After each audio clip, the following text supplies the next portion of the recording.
जय हिंद साथियों। लाहौर से एक बड़ी अपडेट निकल के आ रही है। उस अपडेट को इंडियन मीडिया ने बहुत ही तेज़ी से कवर किया है। पाकिस्तानी मीडिया में भी कुछ मीडिया में ऐसी खबरें चल रही हैं, लेकिन स्पेशली इंडियन मीडिया में ये पता चल रहा है कि लाहौर एयरपोर्ट पर कुछ ऐसा हुआ है जिसके बाद पाकिस्तान की आंखों की नींद उड़ चुकी है। यहाँ पे एक चैनल है कपाड़िया सीपी, इसके द्वारा लिखा गया fire breakout at Allama Iqbal international airport, it is also known as Lahore international airport Pakistan. यानी कि इसके द्वारा साफ साफ कहा जा रहा है कि भाई साहब लाहौर के एयरपोर्ट पर क्या हो गया है, आग लग गई है। अब बताइए, आज तक तो आग नहीं लगी थी, लेकिन आज आग लग गई है। एबीपी न्यूज़ ने भी इस न्यूज़ को कवर किया। एबीपी न्यूज़ ने क्या लिखा है आइए देखने की कोशिश करते हैं और आपको बताने की कोशिश करते हैं। एबीपी न्यूज़ ने लिखा है इसके बारे में कि अच्छा, अभी न्यूज़ अपडेट भी हो रही है। ओके, चलिए और भी चीज़ें आएंगी मैं आपको बताऊंगा, लेकिन अभी फ़िलहाल के लिए आपको मैं लाहौर के बारे में बताऊंगा कि लाहौर पाकिस्तान के लिए कितना महत्वपूर्ण है। लाहौर के अल्लामा इकबाल अंतर्राष्ट्रीय हवाई अड्डे पर आग की वीडियो सोशल मीडिया पर वायरल है। इसमें साफ तौर पर देखा जा सकता है कि कैसे एयरपोर्ट परिसर में मौजूद लोग धुएं की वजह से परेशान नजर आ रहे हैं। 32 सेकंड की वीडियो में यात्री घटना को लेकर बात कर रहे हैं।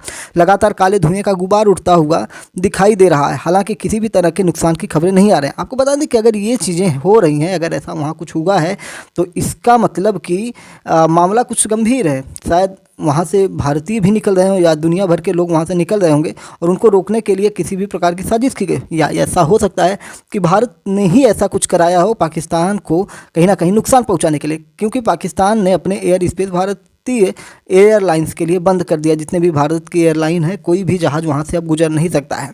तो शायद कुछ भी हो सकता है। आपको बताएं कि मीडिया रिपोर्ट्स में जो खबरें आ रही है उसमें कहा गया है कि पाकिस्तान एयरफोर्स का एक विमान लाहौर के अल्लामा इकबाल इंटरनेशनल एयरपोर्ट पर लैंड कर रहा था, तभी उसके टायर में आग लग गई। जैसे ही धुआं उठता हुआ दिखाई दिया, मौके पर मौजूद स्टाफ ने तुरंत दमकल विभाग को सूचित किया। कुछ ही मिनटों में फायर ब्रिगेड की कई गाड़ियां मौके पर पहुंची और आग पर काबू पा लिया। सुरक्षा कारणों से एयरपोर्ट का रनवे अस्थायी रूप से बंद कर दिया गया और आने जाने वाली सभी फ्लाइट्स को रद्द कर दिया गया या डाइवर्ट कर दिया गया। यानी कि बताया जा रहा है कि पाकिस्तानी एयरफोर्स का एक विमान था, वो आ रहा था और उसका टायर फट गया। फटना तो ये है, पूरी पाकिस्तान की फटी पड़ी है, ये तो विमान का टायर है, फटना ही चाहिए। अभी आने वाले दिनों में और भी फटेगी। घटना के बाद यात्रियों ने अपना सामान उठाया और एयरपोर्ट से बाहर आते हुए दिखाई पड़े। आइए बताते हैं कि लाहौर कितना महत्वपूर्ण है पाकिस्तान के लिए। आपको बता दें, लाहौर एशियाई राष्ट्र पाकिस्तान का दूसरा सबसे बड़ा महानगर है। नगर का दर्जा इतिहास हजारों वर्ष पुराना है।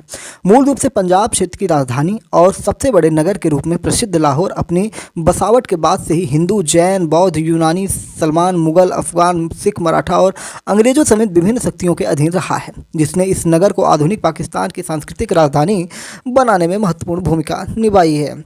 अगर हम इसकी उत्पत्ति की बात करें तो जो मिथक हैं, जो वर्णन मिलते हैं, उसके आधार पर एक पौराणिक कथाओं में कहा गया है कि लाहौर का नाम हिंदू भगवान राम के पुत्र लव के नाम पर रखा गया। यानी कि लाहौर भारत का ही है, हिंदुस्तान का ही है, जिन्होंने मान्यता अनुसार इस नगर की स्थापना की थी। लाहौर दुर्ग में लव को समर्पित एक खाली मंदिर है।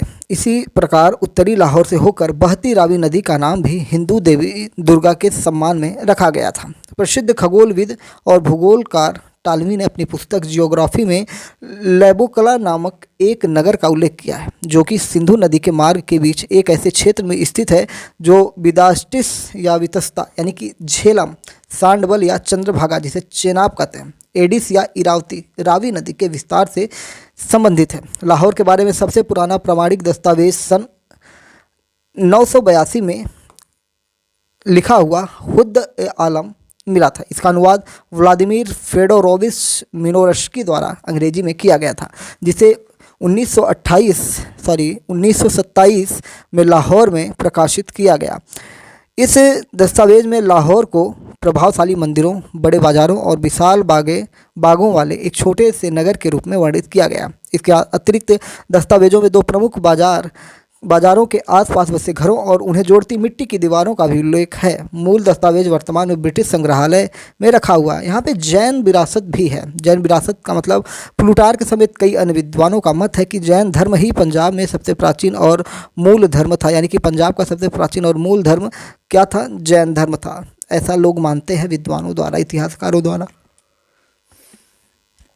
लाहौर जैन धर्म का सांस्कृतिक केंद्र था। प्लूटार्क द्वारा लिखी गई एक पुस्तक लाइफ ऑफ अलेक्जेंडर में सिकंदर महान और जिम्नोसोफिस्ट नाम नामक दिगंबर जैन संतों के बीच मुठभेड़ का उल्लेख भी है।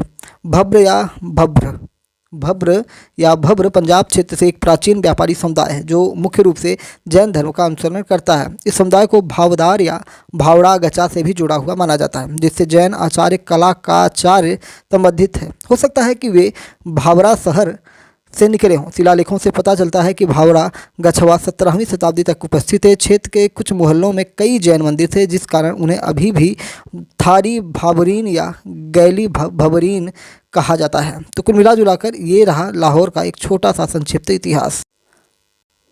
अब ये लाहौर पाकिस्तान को कैसे मिला, कि लाहौर को पाकिस्तान को देने के क्या कारण थे, और उनके सभी कारणों पर हम थोड़ा सा नज़र डालेंगे। जैसे मुख्य कारण ये था कि बंटवारे के समय पाकिस्तान के पास कोई बड़ा शहर नहीं था और लाहौर एक महत्वपूर्ण और विकसित शहर था। तो ये हुआ कि बेटा ले जा, तुम भी मज़े कर।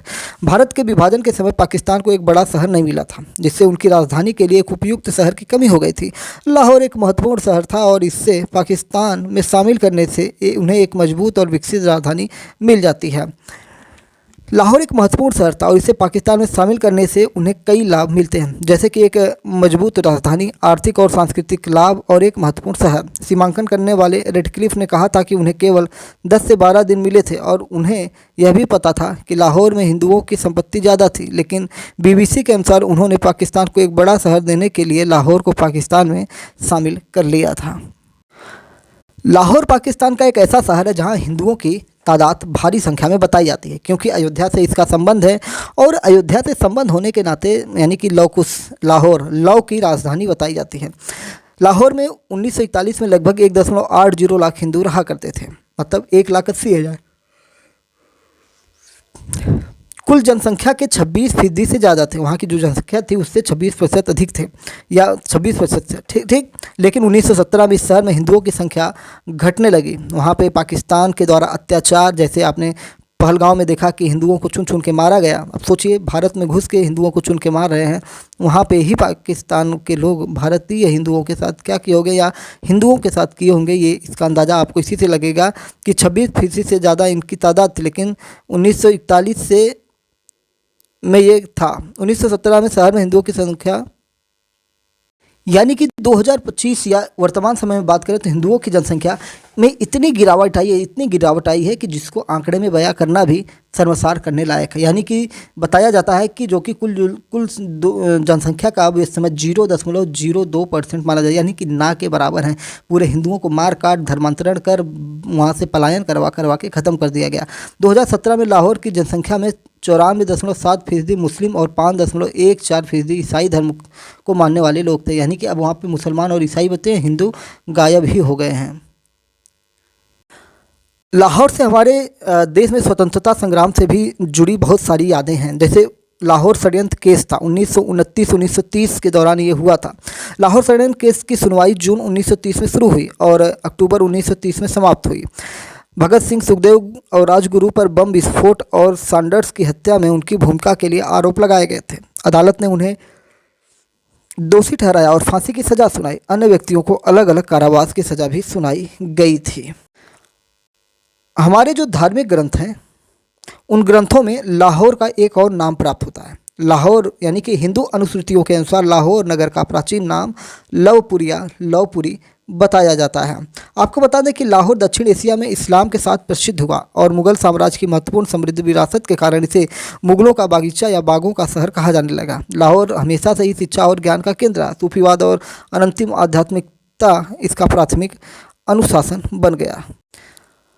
लाहौर और भारत के बीच की दूरी की अगर हम बात करें तो भारत का जो अमृतसर है और पाकिस्तान का लाहौर, इन दोनों के बीच की दूरी लगभग 32 मील बताई जाती है। लेकिन दोनों शहर एक दूसरे से एकदम अलग है। इनकी दूरी में ज़्यादा दिक्कत नहीं है, लेकिन अलग है। तो आइए वीडियो को समाप्त करते करते आपको बता दें कि लाहौर का अंतिम हिंदू राजा कौन था। तो राजनीतिक मोर्चे पर इस बारे में कई किंवदंतियाँ गढ़ी गई हैं। कैसे लाहौर पंजाब की प्राचीन राजधानी थी और इस प्रसिद्ध नगर का या राज्य का जयपाल नाम का शासन था, जो गजनी साम्राज्य में विलय से पहले शहर के अंतिम हिंदू राजा माने जाते हैं। यानी कि जयपाल जो थे वो लाहौर के अंतिम राजा थे, यानी कि लवपुरी या लवकुशपुरी के अंतिम राजा थे। कहीं कहीं पर मिलता है कि लाहौर के आखिरी शासक महाराजा दिलीप सिंह 1854 में मात्र 16 साल की उम्र में इंग्लैंड गए थे। तो यानी कि जयपाल हुए, दिलीप सिंह हुए, इन सारी चीज़ों को लेकर कहीं ना कहीं एक तरह से विरोधाभास होता है और इसका सही सटीक आकलन प्राप्त नहीं हो पाता है।